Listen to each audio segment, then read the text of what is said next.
Bonjour, soyez les bienvenus sur notre chaîne YouTube ou odyssée.com. Donc dans un premier temps, bienvenue dans cette capsule, donc cette nouvelle capsule. Et je souhaite vous remercier donc pour votre passage sur le salon X-Arena, puisque nous avons eu l'occasion de rencontrer un certain nombre d'entre vous lors des conférences ou des échanges au sein du stand. Et ces échanges ont été très intéressants, très enrichissants et m'ont permis aussi de mesurer tout le chemin accompli, aussi bien de votre côté que du nôtre, au sein de l'association Active Zen. C'est pourquoi je continue à faire ces capsules et ces enregistrements en espérant qu'elles continueront à vous aider sur votre chemin d'évolution. Donc toujours sur la Sainte Victoire, avec ce beau soleil et ce petit vent qui vient se rappeler à nous pour parler aujourd'hui d'une demande qui m'a été faite par une internaute, à savoir le double lien, la double contrainte, le choix paradoxal, enfin toutes ces techniques de manipulation qui nous sont imposées par des dominants, souvent des gens que l'on apprécie d'ailleurs, et qui consistent à nous mettre dans une espèce de prison psychique qui nous empêche de faire un choix cohérent, car quelle que soit la décision que l'on prenne, nous serons toujours dans l'échec et l'insatisfaction. L'exemple typique du double lien ou de la double contrainte est une anecdote qui a été donc ramenée par ce groupe de chercheurs qui a travaillé pendant 10 ans sur le sujet, de 52 à 62, dont Bateson était le plus connu. Et cet exemple est très simple, c'est le cas par exemple d'une maman qui offre 2 cravates à son fils, une cravate bleue et une cravate rouge. Et lorsqu'elle le visite quelques semaines après, le fils porte fièrement la cravate bleue, et sa mère le regarde et lui répond « Tiens, tu n'aimes pas la cravate rouge ?» Sur ces entrefaits, quelques semaines plus tard, une nouvelle rencontre se fait, et là le fils arbore fièrement la cravate rouge pour faire plaisir à sa mère. Et là, elle le regarde et, interrogative, elle lui dit « Mais décidément, tu n'aimes pas la cravate bleue. » Donc vous comprenez bien, par ce système psychologique et psycho-émotionnel qui va interférer dans les relations, eh bien, le fils est toujours perdant. Il est rabaissé, il est cristallisé dans sa communication émotionnelle, il ne sait pas comment réagir, et plus grave encore, il se sent fautif, sans savoir pourquoi. Eh bien, souvent les manipulateurs, qu'ils soient narcissiques, qu'ils soient d'autorité, qu'ils soient pervers, utilise cette technique du double lien, de la double contrainte, et l'on retrouve bien sûr cet outil dans la vente, on retrouve cet outil dans la publicité, on retrouve cet outil dans le coaching, dans les liens familiaux, et bien sûr dans le langage politique, où là vous allez avoir en permanence des hommes politiques qui vont vous encourager à faire des choses et leur contraire, le fameux « en même temps », qui est par essence, je dirais, la quintessence du double lien, puisque c'est en même temps vous empêche de prendre position, de réagir, d'interagir et surtout d'exprimer votre liberté. Donc la bonne réponse à ce type de manipulation est tout d'abord de redéfinir le cadre, de demander une clarification à la personne qui souhaite vous imposer cette double contrainte. Concrètement, qu'est-ce que tu attends de moi? Tu veux que je fasse ceci ou que je fasse cela? C'est pas toujours évident parce que la personne en face, si c'est un manipulateur et en plus un manipulateur pervers, il va avoir tendance à vous dire « Quoi, tu n'as pas confiance en moi? Tu ne crois pas ce que je te dis? Tu mets en doute mon expertise ?» Donc il va encore vous mettre dans une situation d'infériorité en vous traitant d'imbécile. Donc bien évidemment, il ne faut pas céder à cette deuxième manipulation et rester droit dans ses bottes et continuer à demander la clarification. Bien souvent, la personne, au bout du 3e niveau de clarification, va perdre ses nerfs et va commencer à vous attaquer, à critiquer votre insuffisance intellectuelle, votre manque d'expérience, votre manque de culture, etc., etc., vos problèmes physiques, vos complexes, pour vous mettre dans un état émotionnel de protection, d'autoprotection, voire d'agressivité. Et si par malheur vous cédez à l'agressivité, si par malheur vous tombez dans l'émotionnel, et bien là, votre harceleur manipulateur va jouer la victime. Et vous serez de nouveau pris à défaut face à ce manipulateur expérimenté, qu'il soit politicien, qu'il soit votre parent, votre conjoint, votre conjointe ou votre enfant. Car il n'y a pas d'âge pour être un manipulateur et en plus un manipulateur pervers. Donc, on ne peut jamais gagner face à un manipulateur pervers, si ce n'est que lorsqu'on accepte de ne pas jouer à ce jeu pervers. Donc, si vous souhaitez vous libérer de la manipulation, de la double contrainte, du double lien, eh bien, il suffit de dire « je ne joue pas à ce jeu-là. Ce que tu me dis, ce que tu me proposes, ne m'intéresse pas. Je ne comprends pas ce que tu veux. Et tant que je ne comprendrai pas clairement ce que tu veux, je ne ferai rien. Ou je ferai autre chose, ou je ferai en fonction de mes valeurs. » Et le fait de refuser de jouer, ça peut être un peu angoissant au début, mais c'est un très bon exercice à faire auprès des siens d'abord, puis auprès de son patron, auprès d'une autorité quelconque, pour bien expliquer que vous êtes un être libre, qui vit en conscience, et qui ne se laissera pas emporter dans le vent émotionnel que cette personne ou cette institution essaye de vous mettre. Reprenons l'exemple. Par exemple, lors de la pandémie du Covid, on a expliqué qu'aux personnes qui ne souhaitaient pas se faire vacciner, qu'elles mettaient en danger la vie de leurs proches. Comment une personne non vaccinée peut-elle mettre en danger la vie de quelqu'un qui est vacciné? Puisque par définition, si elle s'est vaccinée, c'est pour se protéger. Donc elle ne risque rien. Et bien malheureusement, c'était une double contrainte. Et malheureusement, beaucoup de gens sont tombés dans le panneau. Et ça, c'est un exemple parmi tant d'autres. Lorsque l'on vous demande, par exemple, d'être spontané, soyez spontané. Vous comprenez bien que vous ne pouvez pas être spontané, puisque c'est une injonction. Et lorsque l'on vous demande d'être spontané, si vous vous forcez à être spontané, par définition, vous n'êtes plus spontané. Donc vous êtes pris au piège. Vous ne pouvez pas gagner avec la double contrainte. Vous pouvez essayer vous-même d'élaborer des doubles contraintes défensives. Pourquoi pas? Prenez le temps, écrivez, cherchez. Mais à quoi bon jouer? Le jeu est le fruit de l'ego. Le manipulateur stimule votre ego. Et si vous répondez, quelle que soit votre manière de répondre, cynique, ironique, émotionnelle, affectueuse, vous jouez. Et vous prenez le risque de perdre. Car rappelez-vous, la personne qui est devant vous est très expérimentée. Quant à vous, vous êtes sincère. Vous lui accordez de l'importance, vous l'aimez peut-être. Et vous êtes donc en situation de fragilité. La première étape de libération consiste à prendre conscience que ce qui vous est demandé est tout simplement inapplicable. Ou en tout cas pas maintenant. Ou en tout cas pas avec les éléments dont vous disposez ou les moyens dont vous disposez. Ce que tu me demandes est tout simplement impossible. Peut-être pas demain, mais aujourd'hui ça l'est. Et à partir de là, une fois que vous avez pris conscience de ce jeu manipulatoire, affirmez vos valeurs, affirmez qui vous êtes.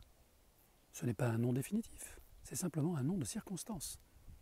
Tout est évolutif, bien évidemment. Mais pour l'instant, la réponse est non. Et vous n'avez pas à vous justifier. Troisième élément, refusez de jouer. Si la personne vous relance, avec en même temps un autre double lien ou un chantage affectif, refusez de jouer. Écoute, visiblement, on ne se comprend pas. Je te propose que l'on se revoie dans une semaine. Excuse-moi, mais j'ai beaucoup de choses à faire. Je serais ravi de reprendre cette discussion dans quelque temps. Ou simplement, ce que tu me proposes ne m'intéresse pas. Merci. Voilà. Donc, toutes ces étapes de démanipulation sont autant d'exercices d'affirmation de soi de manière positive, non agressive, sereine, et une manière de dire à l'autre, tu vois, ce petit jeu-là, quel que soit ton âge, quelle que soit ta situation, ne marche plus sur moi. Trouve-toi une autre victime consentante. Pour ma part, je suis libéré de mes propres insuffisances, de mes propres peurs et de celles que tu souhaites m'imposer maintenant. Bien sûr, cette théorie des doubles liens n'est qu'un outil parmi tant d'autres. Vous avez le chantage affectif, idéal quand il s'agit de manipulation. Vous avez, je dirais, la complainte victimaire. Oui, regardez comment je souffre, ma maladie m'handicape, ma religion m'handicape, je suis issu d'une échelle sociale martyrisée, rejetée, ma religion est ostracisée, je n'ai pas les moyens d'avoir fait de belles études comme toi, etc., etc. Donc cette faculté que les manipulateurs ont de se victimiser est aussi un autre piège et un autre outil de la soumission de l'autre. Et rien ni personne ne vous oblige à vous soumettre. Restez encore une fois droit dans vos bottes, écoutez votre cœur et apprenez simplement à dire non lorsque c'est légitime ou lorsque vous n'avez tout simplement pas envie. Vous pouvez tout à fait changer d'avis demain. Mais aujourd'hui, c'est non. Nous avons échangé sur ce sujet et sur bien d'autres sujets lors du salon, où j'ai exposé bien sûr la magie que proposent les techniques énergétiques comme le Reiki, le magnétisme ou le Lao Chi. J'ai parlé d'hypnose, puisque beaucoup de questions tournaient autour de l'hypnose. Est-ce que l'hypnose n'est pas une autre forme de manipulation? Oui, l'hypnose est aussi une forme de manipulation, mais elle a une vocation thérapeutique, donc elle vise le bien-être et le mieux-être de l'autre. Si elle vise une autre intention, alors ce n'est pas de l'hypnose, c'est juste de la manipulation perverse. Et malheureusement, de grands psychanalystes qui défraient la chronique en ce moment ont utilisé cet outil pour abuser de leurs patients, par exemple. Mais l'hypnose n'est pas en cause, pas plus que le couteau qui permet de couper la viande, et qui malheureusement sert aussi d'outil pour les attentats. Ce qui est en cause, c'est l'intention. Donc, dans notre mode de communication, nous devons d'abord préserver notre intention. Que cherchons-nous à transmettre à travers la relation que l'on a avec l'autre? Notre vérité? Ou simplement le désir de découvrir l'autre, de partager, de se découvrir un peu soi-même? Quelle est notre intention? Elle peut être positive pour nous et fortement négative pour l'autre. Elle peut être juste de partager et être perçue comme de la fanfaronnade, de la prétention par l'autre. Et l'on peut se sentir gêné par cette maladresse que nous avons réalisée sans le vouloir. Mais rappelez-vous, dans la communication, vous n'êtes jamais responsable de ce que l'autre perçoit, de ce que l'autre interprète. Vous n'êtes responsable que de ce que vous dites ou faites. Et si l'intention est juste, alors pourquoi la culpabilité? L'autre est libre de se sentir agressé, rejeté, maltraité, humilié, mais ça le regarde. Vous n'avez pas ce pouvoir que de changer l'interprétation de l'autre. Pas plus que l'autre n'a le pouvoir de changer votre propre interprétation. Là encore, l'ego est en cause. Même si ça part de bons sentiments. Je veux l'aider, je veux le soigner, je veux la guérir, bien sûr. Mais avons-nous vraiment ce pouvoir?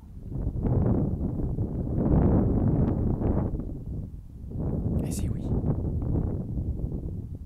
pour quel bénéfice? Nourrir notre estime de soi, notre confiance en soi, satisfaire notre ego, gagner un peu plus d'argent, se sentir aimé, regardé. Mais à quoi bon tout ça? Puisque la seule personne qui a de la valeur à vos yeux, c'est vous-même. C'est le regard que vous portez sur votre être, sur la manière dont il évolue, dont votre esprit grandit. Ce devrait être l'intention première et terminale de cette vie.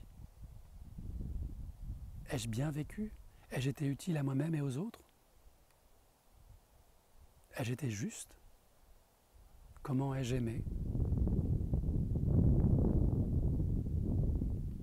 Si tel est votre désir, votre motivation dans cette vie, alors l'hypnose, le Reiki, le Lao Chi, le magnétisme, la PNL et toutes les techniques relationnelles peuvent vous y aider.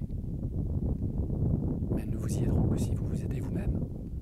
C'est-à-dire que si vous commencez ce travail d'autocritique, d'analyse de vos modes de communication, des mots que vous utilisez, des rapports de force que vous avez établis de manière consciente ou inconsciente avec votre père, votre mère, un frère, une sœur, votre conjoint, vos enfants. Ce rapport de force est certainement une recherche de pouvoir. En avez-vous vraiment besoin pour grandir? Même si le souhait de départ est de protéger l'autre. En tant que parent, c'est naturel. Mais le parent aimant, sait jusqu'où il ne peut pas aller. J'en ai moi-même fait les frais, en surprotégeant mon fils, par exemple, qui un jour m'a dit « Papa, laisse-moi la chance de me tromper, parce que c'est comme ça que je vais grandir. » La route de l'enfer est pavée de bonnes intentions.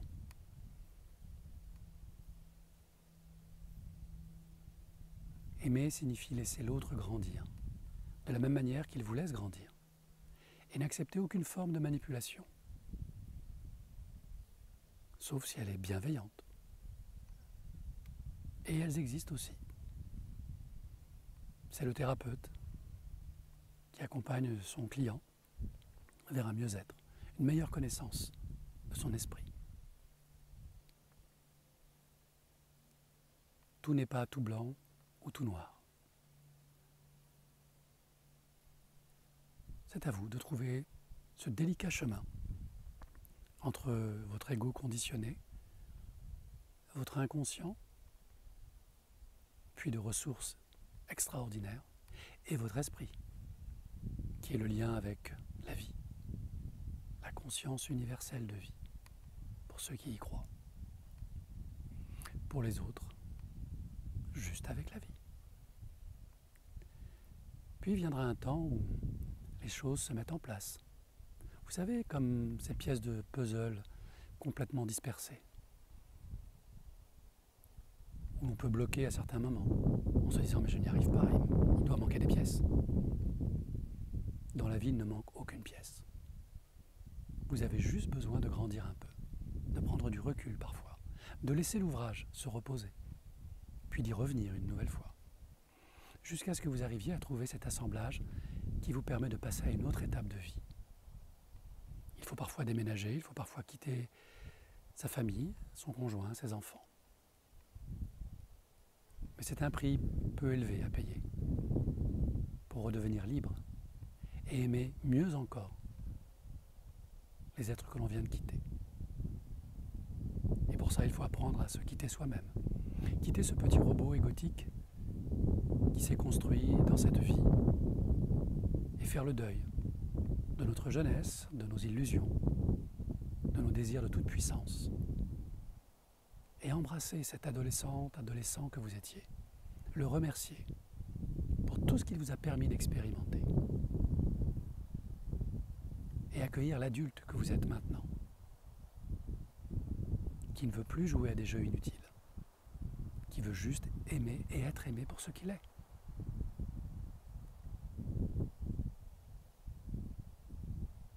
Libéré du double lien, de la double contrainte, vous arrêtez de vous manipuler vous-même.